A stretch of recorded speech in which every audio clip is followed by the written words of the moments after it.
حتى الحيوانات وجعل لها حقها، احترمها النبي صلى الله عليه وسلم. الآن الحيوانات لما جاء النبي صلى الله عليه وسلم ورأى ناقة تبكي على حوار لها قتل، وكأنها تدور ثم سقطت فماتت، فقال قتلوها قتلهم الله.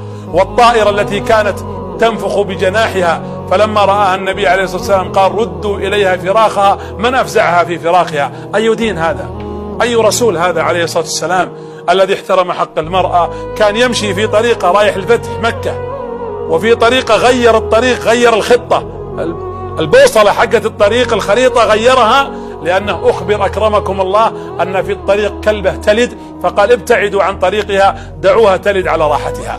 هذا احترام حتى للحيوان، فكيف بالإنسان؟ ولا شك أن خارطة الدنيا قبل محمد شيء، وبعد محمد صلى الله عليه وسلم شيء آخر. فجاء الإسلام يخبرنا أن هذا الإسلام قام على العدل، وقام على الحق، وقام على ميزان يوازن بين الحق والعدل والإيمان والطاعة، وأصبح الإسلام ثوب يفخر به أن يلبسه كل أحد.